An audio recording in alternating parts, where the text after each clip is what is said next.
пункту гледжання дэмаграфіі, з пункту гледжання смены пакаленняў усё становіцца нават лепш, нягледзячы на там апытанні, якія ў апошні год паказваюць трошкі больш там менш пра заходнюю моладзь, чым была раней. Усё адно з ходам часу ўсё новыя і новыя людзі ўваходзяць у сталы ўзрост, якія нават не памятаюць існавання Беларусі ў России в одной державе. Для их... Месяц назад даже в этой передаче еще 3 людей говорили по-русски, сейчас уже 2/3 говорят по-белорусски.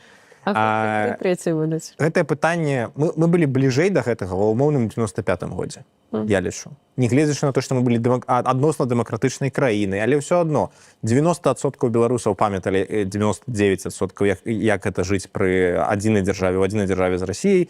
Узровень ностальгіі па СССР быў большым за 50% дакладна. Пытанні тады праводзіліся і паказвалі гэта. Цэлыя вялікія гульцы, палітычныя кандыдаты кшталту Кебіча і кшталту маладога Лукашэнкі казалі пра тое, як яны будуць аб'ядноўваць і рабіць адзіную валюту з Расіяй.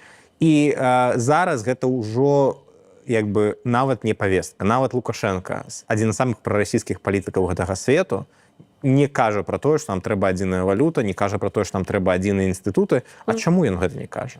Ну, таму што ён разумее, што нават дыктатара гэтай краіны больш паўнамоцтваў, праў і гэтак далей магчымасцяў, калі ён дыктатар краіны. І тое самае можна сказаць пра кіроўную эліту, нават лукашэнкаўскую, я ўжо не кажу пра культурную бізнес-эліту і гэтак далей. Таму усё больш і больш людзей і слаёў грамадства становяцца як бы саінвестарамі, стейкхолдарамі, як можна гэта сказаць, і існавання незалежнай краіны, і гэта толькі павялічваецца з гадамі.